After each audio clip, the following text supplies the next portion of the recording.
What's up, my bro? Tundrum here, back with another video, and today I'm going to be showing you some of my custom Lord of the Rings Magic the Gathering cards.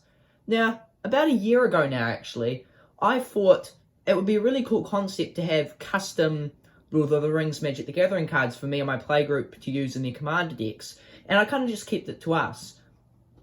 But I recently heard that Hasbro has made an announcement. They're actually making their own Lord of the Rings set. So I thought now would be a great time to show you guys my concept cards. And you guys, if you want, you can get these, proxy them out, ask your friends and use them in their playgroup, as I personally think they're quite cool cards. But I thought it would be a great time to show you guys my ideas and what my cards are. So without further ado, let's get into showing you a couple of my cards. So, sorry about the poor card quality here. And credit to MTG Cardsmith to allowing me to make these cards. So first up we have the Witchkin. The Witchkin is 4 mana, 1 double black, and a red for a 4/4 legendary creature, Wraith. He has flying and haste, and he says whenever you discard a card, deal 2 damage to any target. And whenever he attacks, you may discard a card at random. If you do, draw 2 cards. Now, the Witchkin, for those of you who don't know, he's kind of like Sauron, who's the big Dark Lord in Lord of the Rings. The Witchkin's kind of like the lead of the Nazgul, which are his Wraiths, kind of a second in command, sort of. So he's one of the big baddies in Lord of the Rings, for those who don't know. And I kind of thought a theme with the almost Sauron and his army and the orcs and the wraiths and everything like that. A theme would be discarding cards to get bonus. So a lot of them you will see will mention discarding stuff. I think he is quite strong, considering you deal 2 damage to any target when you discard a card. This can really add up. But he does have no further protection and is still a 4-drop. So in most EDH games, you'll need to put a lot of effort into protecting him. But if you can keep him alive, a lot of value. Next up, we have Sauron himself. I could have maybe done a bit more work on this, but yeah, but I think just a massive creature with insane effects is kind of suits him. So we have Sauron the Dark Lord, 5 mana, triple black and double red for a 12/12 legendary creature, Maya Horror. He has lifelink, trample, first strike, hexproof, and haste. I think he kind of needs the hexproof, or else a 10-drop is just not viable enough. Board wipes and sacrifice will work against him quite well, though. And he says, when you cast Sauron, discard your hand. When you do, gain control of target permanent for each card discarded this way. He might not be strong enough, but I think he is plenty strong. You drop him as a 10-drop, and you can immediately swing him with a 12/12 lifelink trample, which is insane. And you discard your hand. Let's say you're discarding 3 cards. You are losing 3 cards, but then you're gaining control of 3 creatures, which is really, really strong. So I think he is a really solid card. And yeah, just a bit of flavor text on there to go with the lore. If I've got some of these lore things wrong, I really like Lord of the Rings, but I'm not too deep into the lore, so there may be a few things a little bit wrong, sorry. Feel free to call me out on that. So next up we have Touch of the Ring. It's a legendary instant and its mana cost is X. So a legendary instant, it's the same as legendary sorcery. Well, at least there hasn't actually been a legendary instant, but I thought this is what the mechanic would be. You can only cast it if you control a legendary creature or planeswalker. And it says, target creature you control gains hexproof and can't be blocked until end of the turn. So that's really solid. That essentially costs 0. But it says reveal X cards from your hand, where X is the number of cards in your hand minus the amount of mana to cast the spell.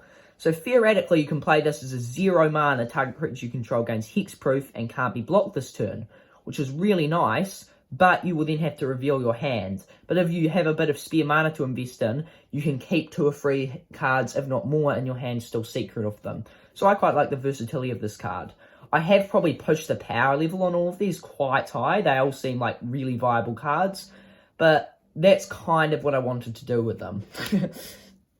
Although that can then start being a problem if your playgroup allows you to use them. You'll have to let everyone use them, kind of. Well, that's what I've done. Then we have the One Ring. It's a 10 mana legendary artifact equipment with hexproof. Its equip cost is free, and it says you control enchanted creature can't be blocked. So I thought kind of a thing with the ring will be anything related to the ring will normally have hexproof or can't be blocked. So you 3 mana, you control enchanted creature, and enchanted creature can't be blocked. And it says as long as the one ring is equipped, you can't lose the game and your opponents can't win the game. I believe I originally had some concept where this could attach to your enemy's creatures, but it made the card a little bit complex and a lot of text. So you pretty much, what you do is you attach it to one of your own creatures and make it so they can't be blocked. And then as long as it's attached, you can't lose the game. I originally had it, yes, you can steal your enemy creatures, but I thought that was a bit over the top. It is 10 mana, but this is really hard to deal with. There's not many things that say sacrifice an artifact or enchantment and ball wipe them. And the fact that as long as the creature this is on is alive, you can't lose the game, I think it is pretty viable, but it's not as strong as it really should be considering it's the one ring. Next up we have Olokai. So Olokai, for those of you who don't know, they're pretty much these big trolls, really. So this one's just a common. It's not really strong and it wouldn't really see EDH play, but it's kind of a cool concept. So it's a 4 mana, 2 and double black for a 4/3 creature troll. And it has a new mechanic I made. That's kind of why I wanted to showcase this. Armor 1. So if this creature would be dealt damage, prevent 1 of that damage. So of course there's also Armor 2, Armor 3, Armor 4, etc. So you might see this feature on quite a few of my custom cards. And it says it enters the battlefield tapped. So really it's a big beefy 4/3 4-drop that enters tapped. That also takes a lot more damage to kill. So it's less effective if you're double blocking it because it will prevent a lot of the damage. But often this will just be kind of a 4/4. So it would be quite good in draft, but EDH not really playable. We then have Urukkai, which really should be a weaker card than Olokai. These are pretty much just, Uruks are kind of stronger orcs. So this is a 4 mana 3/2 creature Orc Soldier. And this mechanic might be a little bit strong because I wanted this to be playable. It says, if Urukkai will be put into your graveyard from anywhere, return it to your hand at the beginning of the next end step. So you can discard this because the theme's kind of discard. And then it goes back to your hand, and then discard it again and put it back into your hand. Or if it dies, it then goes back to your hand. So this might be a little bit strong, considering it can just resurrect over and over. But it is partly kind of the theme with them as well. Like they're dug out of the ground as well, and you get them and they start digging for more of them to make more, kind of that sort of thing. So I thought that's kind of a bit of lore added in there too. And it also says if you would discard a card, deal 1 damage to any target. So this is a constant presence on the field that helps you deal damage when you're discarding things. And it's really good discard fodder itself. Next up we have Wraith. It's 2 and a double black for a 6/5 creature Nazgul Wraith. So this card pretty much signifies the other Nazguls other than the Witchkin, which are all kind of the same. And they're the men who were kind of like corrupted by the ring, Sauron's kind of second in command. But there's 6/5 Death Touch Haste creatures, and it says when they enter the battlefield, discard a card. So this is kind of really powerful Death Touch creature, but does make you discard a card. This would be insanely strong and like probably even standard and like draft and sealed. But in EDH, just a big creature like this isn't insane, but a 6/5 is still strong enough to see play. And the discard a card and like the Sauron, the kind of discard theme I'm going around with the Sauron, this can actually be an upside. Next up we have Fellbeast. So this is based off a little card I made ages ago. I pretty much converted it into the Lord of the Rings. But I kind of like the card design.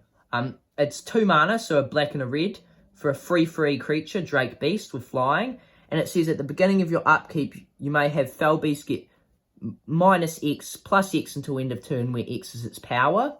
So you can essentially make it become a 0/6. And at the end of your upkeep, you lose X life, where X is Fellbeast's power. And then you can pay 3 mana to give it +3, -3 until end of turn. So pretty much what you can do is this is a 3/3 flying. You can shrink it on and you lose 3 life on your upkeep. But you can choose to shrink it on your upkeep. And so you don't lose life, and then if you want, you can pay it back to turn it into a 3/3 again. Now this itself, it's not really EDH playable. It's really just a 3 mana 3/3 flying with a relatively big downside, but I think it would be very solid in draft and possibly standard playable. I just kind of think I just kind of enjoyed making this concept here, and I thought it's kind of a unique card, so I thought I might as well show it off. And finally in this video we have Mount Doom. Now this might be a little bit powerful, but I thought I'd try out the concept. I thought it's kind of like discarding a card to get you a ritual on your turn. So spending a card to get 2 mana. It's Mount Doom, legendary land, mountain. And so it also can tap for red as well. I actually didn't realise that when I was making it. But pretty much you tap it and pay 2 life and discard a card to get triple red. The fact that it taps for red normally just makes it insane, but I originally had the concept with only this ability being usable. So you pay 2 life and discard a card to add triple red, so it's costing you life and discarding a card, so spending a card to get 3 mana. So this is really kind of versatile ramp, and in the Sauron decks the discard can also be viable. And it says pay 5 life, sacrifice Mount Doom. Whenever you discard a card this turn, draw a card and deal 2 damage to any target. Once again, that in its own might be insane, considering you can do this. And actually, now that I think about it, that just goes infinite. You discard a card, draw a card, discard a card, draw a card. So I might need to change that. But I just kind of ignore the bottom bit, because I just realised that goes infinite with any discard outlet. But really, I like to think of it, legendary land that you can tap and pay 2 life and discard a card to add triple red. So I'd kind of like to see how that went as a card, whether it would be completely broken or actually kind of balanced. Because often if you want just 1 mana, you're still going to have to pay that life and discard a card to get it. But often it can just be giving you like a huge mana boost.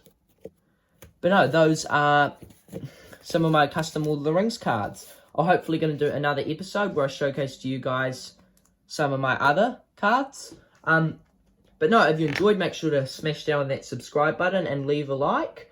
If you have any criticism or upgrades you think could be made to these cards, please tell me. I'd love to hear it. Or any suggestions, and I'll make sure to add them in and hopefully add them in future videos. But in the meantime, hope you enjoyed, and thanks for watching.